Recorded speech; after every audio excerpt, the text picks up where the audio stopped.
Hello అండి. అందరూ ఎలా ఉన్నారు? బాగున్నారు కదా! ఈరోజు మనం ఇలా వాల్ హ్యాంగింగ్ క్రాఫ్ట్‌ని డిజైన్ చేస్తున్నాం.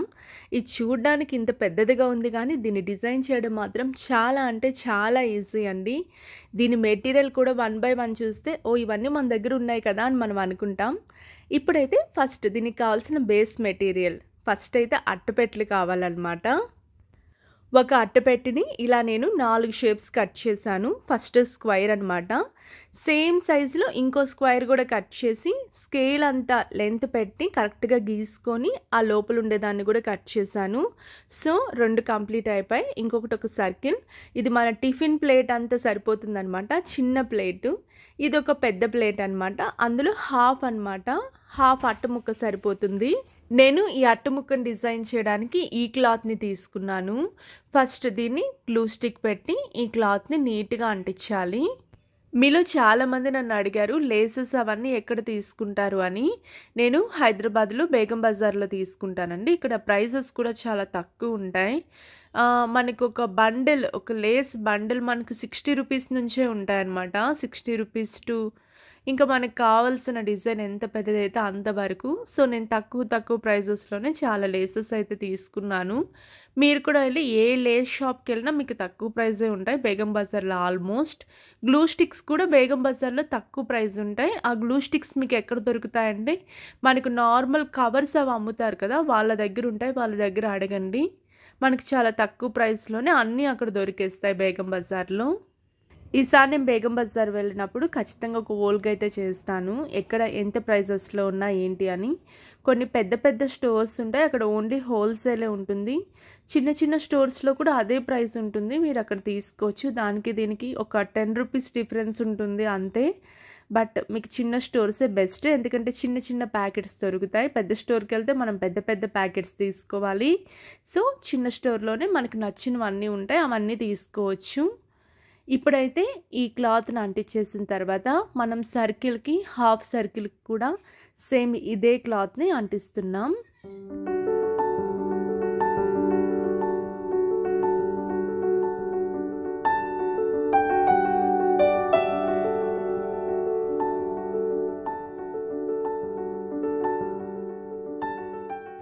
ఈ 3 షేప్స్‌కి మనం క్లాత్ అంటించాం.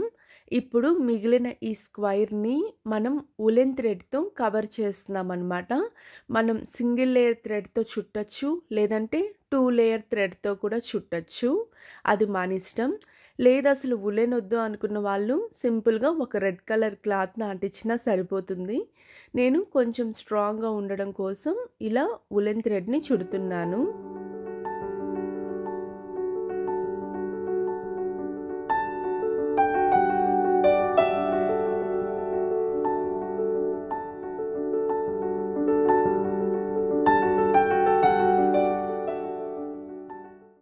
ఇలా టోటల్‌గా థ్రెడ్‌ని చుట్టుకోవాలి. లేదంటే క్లాత్‌ని కూడా మనం గ్లూ స్టిక్‌తో అంటించొచ్చు.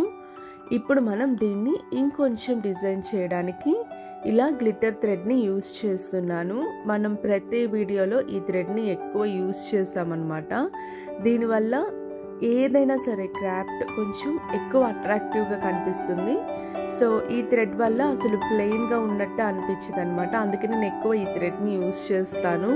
ఈ థ్రెడ్ కాస్ట్ కూడా తక్కువే ఉంటుంది.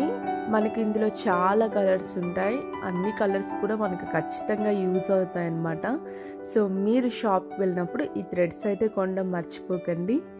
ఇలా టోటల్‌గా చుట్టేసిన తర్వాత దీన్ని గ్లూ స్టిక్ పెట్టి కట్ చేసేయాలి. థ్రెడ్ చుట్టడం అయితే కంప్లీట్ అయింది. ఇప్పుడు మనం 1 బై 1 తీసుకొని డిజైన్ చేయడం స్టార్ట్ చేద్దాం. ఈ స్క్వేర్ షేప్‌ని మనం ఇలా అరేంజ్ చేస్తామన్నమాట ఒకదానికొకటి. ఇప్పుడైతే ఫస్ట్ పైనున్న స్క్వేర్ షేప్‌ని డిజైన్ చేద్దాం. ఇలా నేను ఒక లేస్ తీసుకున్నాను. ఈ లేస్‌తో 4 సైడ్స్ నేను లేస్‌ని అంటిస్తున్నాను దీనికి.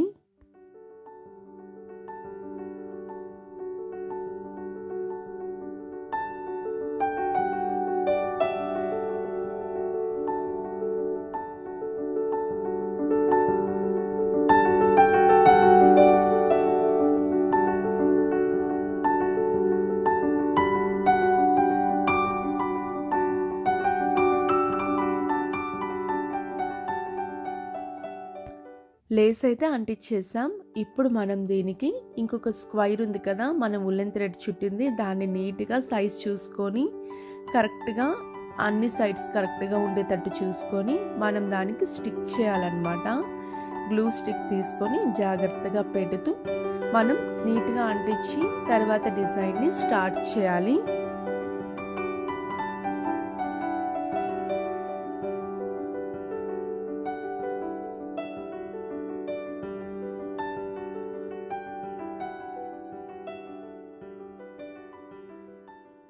ఇప్పుడు నేను మిడిల్లో అమ్మవారి పాదాలను అంటిస్తున్నాను. సో ఆ పాదాలని హైలైట్ చేయడం కోసం ఇలా ఒక కార్డ్బోర్డ్ని తీసుకున్నాను. కరెక్ట్గా పాదాల కన్నా కొంచెం పెద్ద సైజు ఉండే కార్డ్బోర్డ్ని తీసుకున్నాను. దీన్ని మనం ఒక రెడ్ కలర్ క్లాత్తో అంటిస్తున్నాం.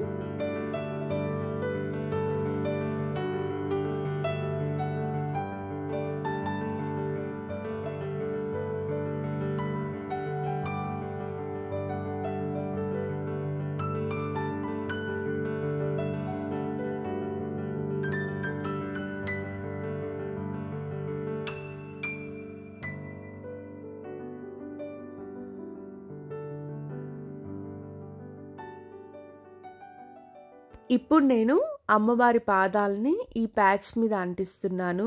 గ్లూ స్టిక్ అయితే యూజ్ చేయొద్దు, ఎందుకంటే అంత హీట్ పెట్టి పాదాలు అంటించాల్సిన అవసరం లేదు. ఫెవికాల్ పెట్టి అంటించండి, సరిపోతుంది. ఇవి మనకు ఏదైనా సరే ఒక పెద్ద పూజా స్టోర్ ఉంటుంది కదా, అక్కడికి వెళ్తే ఇవి చాలా డిజైన్స్ ఉంటాయి. మనకి నచ్చింది తీసుకొని డిజైన్ చేసుకోవచ్చు. ఇప్పుడు నేను దీన్ని మిర్రర్స్ డిజైన్ చేస్తున్నాను. ఇలా ఆల్రెడీ క్యాన్వాస్ పేపర్ మీద నేను కొన్ని అంటించి ఇలా రెడీ చేసుకున్నాను. 2 మిర్రర్స్, దాని చుట్టూ స్టోన్ చైన్, ఇంకా ఒక 8 మాత్రం గోల్డ్ చైన్ కూడా అంటించాను చుట్టూ, ఎందుకంటే రెడ్ మీద ఎక్కువ అట్రాక్టివ్గా కనిపించడం కోసం. ఇలా మనం కరెక్ట్గా డిస్టెన్స్ చూసుకుంటూ అంటించాలి. రెడ్ దాని మీద మాత్రం గోల్డ్ చైన్ ఉండేవి నేను అంటిస్తున్నాను. అండ్ నెక్స్ట్ మిడిల్లో బ్లూ మీద మాత్రం నేను ఓన్లీ స్టోన్ చైన్ ఉండేది మాత్రమే అంటిస్తున్నాను, గోల్డ్ చైన్ ఉండేది అంటించట్లేదు. మధ్యలో ఉన్న అమ్మవారి పాదాలని కూడా నేను బేగం బజార్లోనే తీసుకున్నాను. మనకు బేగం బజార్లో చాలా పూజా స్టోర్స్ అయితే ఉంటాయి. అక్కడ మనకు ఈ స్టిక్కర్స్ అని అడిగితే స్వస్తిక్ ఓం ఇలా అమ్మవారి పాదాలు స్టిక్కర్స్ అని అడిగితే వాళ్ళు ఇస్తారు. ఇవి వచ్చి నాకు పాదాలు 2 వచ్చి 35 రూపీస్ తీసుకున్నారు.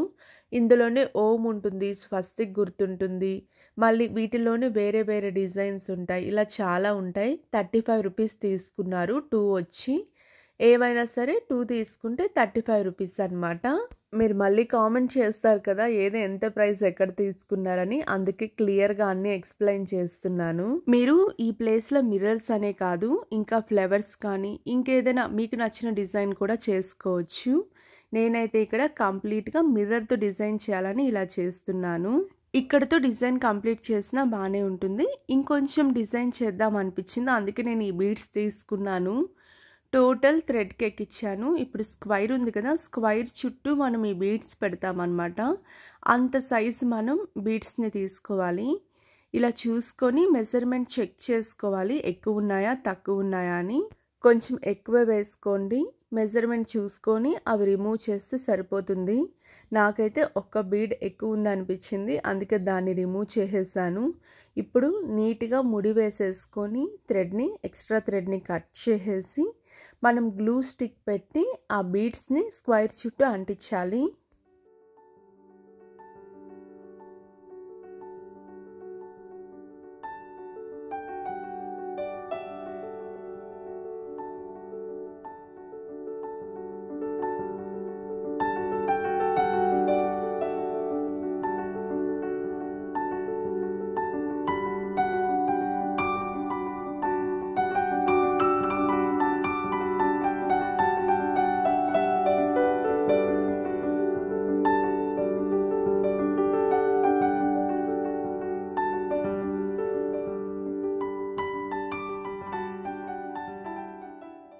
గోల్డ్ బీడ్స్ అయితే అంటించేసాం.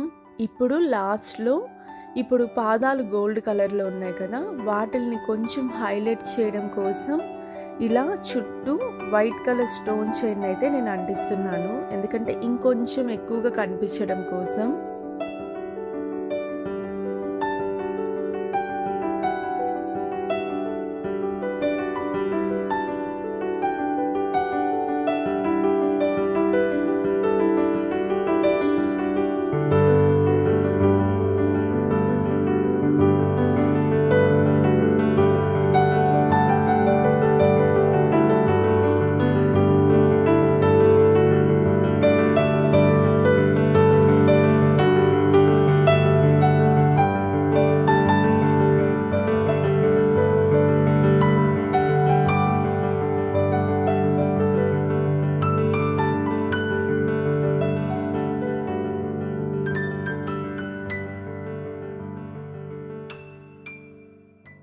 ఫైనల్గా స్క్వేర్ డిజైన్ అయితే కంప్లీట్ అయింది. ఇలాగే మనం సర్కిల్ని కూడా డిజైన్ చేయాలి.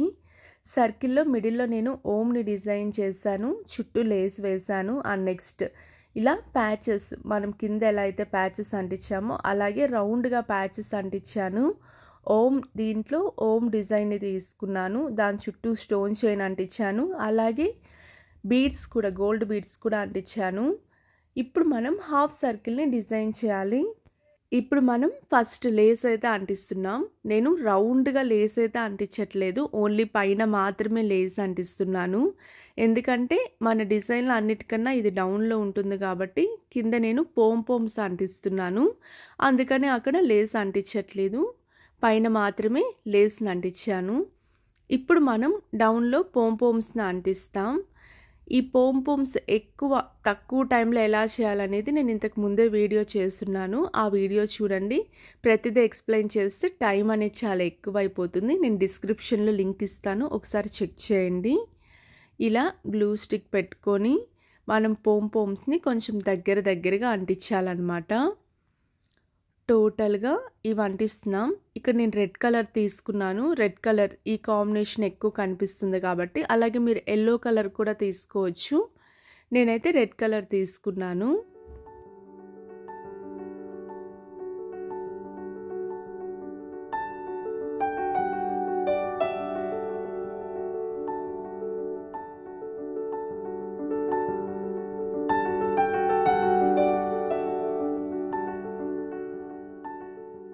ఇప్పుడు మనం మిడిల్లో స్వస్తిక్ గుర్తుని అంటిస్తున్నాం.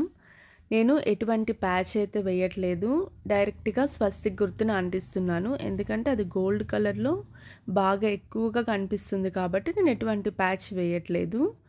ఫెవికాల్తో ఇలా నీట్గా స్వస్తిక్ గుర్తుని అంటించేసాను.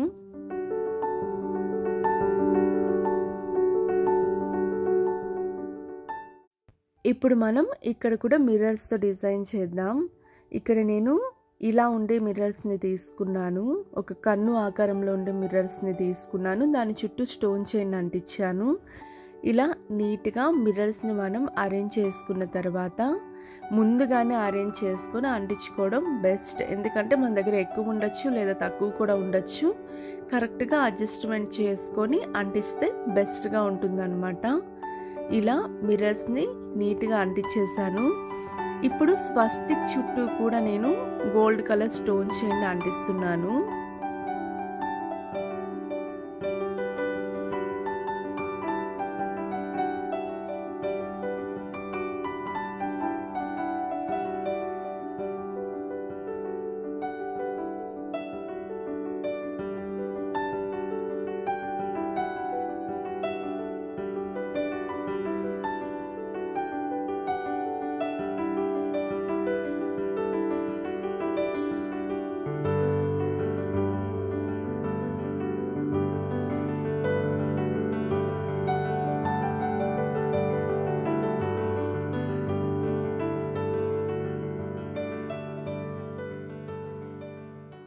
ఫైనల్గా ఈ డిజైన్ని కూడా మనం కంప్లీట్ చేసాం. ఇప్పుడు మనం ఒకటి జాయిన్ చేసుకుంటూ వెళ్ళాలి. ఫస్ట్ ఈ హాఫ్ సర్కిల్ని స్క్వైర్ని ఎలా అంటించాలో చూద్దాం. ఎప్పుడైనా సరే రెండింటిని మనం జాయిన్ చేసేటప్పుడు ఆ థ్రెడ్ అనేది కొంచెం స్ట్రాంగ్ ఉండాలి. ఎక్కువ రోజులు ఉండే థ్రెడ్ అయితే మరీ మంచిది. అందుకని నేను ఈ షైనింగ్ థ్రెడ్ని యూస్ చేస్తాను జాయిన్ చేయడం కోసం. దీనికోసం నేను ఇలా పెద్ద బీడ్స్ తీసుకున్నాను. ఇవేంటంటే మన శారీకి టెజల్స్ ఉంటాయి కదా, ఆ టెజల్స్ అన్నమాట. అలాగే ఉన్నాయి, నేను వాటిల్ని మిడిల్లో యూస్ చేస్తున్నాను. మీరు ఈ ప్లేస్లో పోమ్ని కూడా యూస్ చేయొచ్చు అనమాట. ఇవి ఉన్నాయి కాబట్టి నేను యూస్ చేస్తున్నాను. ఈ బీడ్ని నేను కవర్ చేయడానికి ఇలా ఒక గోల్డ్ కలర్ క్యాప్ని యూస్ చేశాను. వీటిల్ని ఊడిపోకుండా ఉండడం కోసం గ్లూ స్టిక్ పెట్టి నీట్గా అంటించాను. ఇలా మనం ఒక 2 బీడ్స్ అయితే రెడీ చేసుకోవాలి, 2 అయితే సరిపోతాయి.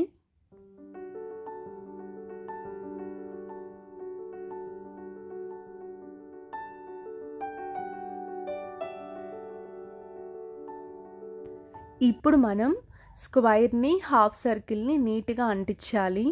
ఆల్రెడీ బీడ్స్ చేసుకున్నాం కదా, వాటి సహాయంతో ఈ రెండింటిని మనం అంటిస్తున్నాం అన్నమాట. మీరు ఫస్ట్ అంటించేటప్పుడు ఎక్కువ గ్లూ పెట్టుకోండి, ఎందుకంటే ఇదే మెయిన్ కాబట్టి గ్లూ ఎక్కువ పెట్టుకుంటే అవి నీట్గా అంటుకుంటాయి. అండ్ నెక్స్ట్ దీనికి ఒక చిన్న అట్ట ముక్కను పెట్టడం వల్ల ఎక్కువ స్టిక్ అయి సపోర్ట్ ఎక్కువగా ఉంటుందన్నమాట. ఎక్కువ లాంగ్ లాస్టింగ్, చాలా ఎక్కువ రోజులు క్రాఫ్ట్ అనేది చాలా జాగ్రత్తగా ఉంటుంది. పైన ఎలా అయితే గ్లూ ఎక్కువ పెట్టి మనం థ్రెడ్ని అంటించామో అలాగే కింద కూడా థ్రెడ్ ఎక్కువ పెట్టి ఇలా కార్డ్బోర్డ్ని అంటిస్తున్నాం. సేమ్ ఇటువైపు ఎలా అయితే అంటించామో అటు సైడ్ కూడా అలాగే అంటించాలి. మిడిల్లో కూడా నేను కొంచెం గ్లూ పెట్టి దాన్ని అంటిస్తున్నాను, ఎందుకంటే మెజర్మెంట్ ప్రకారం సైజు ఖచ్చితంగా అంటించాలి కాబట్టి అక్కడ కూడా గ్లూ పెట్టి అంటించాను. కార్డ్బోర్డ్ హెల్ప్తో దాన్ని కూడా కొంచెం స్ట్రాంగ్గా అంటించాను. అండ్ నెక్స్ట్ ఇటువైపు కూడా సేమ్ బీడ్స్ అటువైపు ఎలా అయితే అంటించామో ఇటు సైడ్ కూడా అలాగే అంటిస్తున్నాం.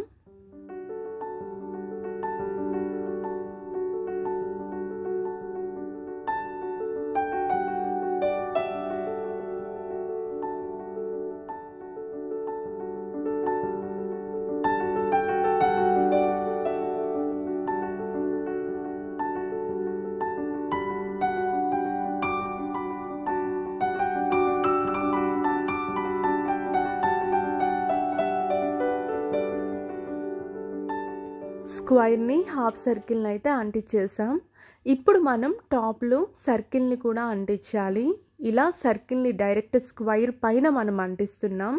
కరెక్ట్గా మెజర్మెంట్ చూసుకొని గ్లూ స్టిక్ అనేది కొంచెం ఎక్కువగా పెట్టుకోవాలి, ఎక్కువ గ్లూ స్టిక్ పెట్టుకోవాలి, ఎందుకంటే కిందున్న క్రాఫ్ట్ బరువు మొత్తాన్ని సర్కిలే మోస్తుందన్నమాట. అందుకని మనం ఎక్కువ గ్లూ పెట్టుకోవాలి. పూర్తిగా డ్రై అయ్యేంత వరకు క్రాఫ్ట్ని కదల్చొద్దు. గ్లూ స్టిక్ అనేది నీట్గా డ్రై అవ్వాలి, అప్పుడే చాలా స్ట్రాంగ్గా ఉంటుందన్నమాట. ఇంకోటి గ్లూ స్టిక్ పెట్టగానే క్రాఫ్ట్ని ఫాస్ట్గా అంటించాలి, అప్పుడు అది నీట్గా స్టిక్ అవుతుంది, ఎక్కువ రోజులు కూడా ఉంటుంది. ఇంకొకటి ఏంటంటే ఇప్పుడు సర్కిల్ హైట్లో ఉంది, కింద స్క్వైర్ ఉంది కాబట్టి ఆ హైట్ని మేనేజ్ చేయడానికి కింద నేను ఒక కార్డ్బోర్డ్ను పెడుతున్నాను. ఎందుకంటే మనం వాల్కి అంటించినప్పుడు అనీవెన్గా ఉండకుండా ఉండడం కోసం కార్డ్బోర్డ్ని పెట్టాను. ఫైనల్లీ క్రాఫ్ట్ అయితే రిజల్ట్ ఇలా ఉంది. మీకు నచ్చిందనే నేను అనుకుంటున్నాను. మీకు కనుక మా క్రాఫ్ట్ నచ్చితే లైక్ చేయండి, షేర్ చేయండి, మర్చిపోకుండా మా ఛానల్ని సబ్స్క్రైబ్ చేయండి. డౌట్స్ ఉంటే కామెంట్ చేయండి, నెక్స్ట్ వీడియోలో మీ డౌట్స్ని క్లియర్ చేస్తాను.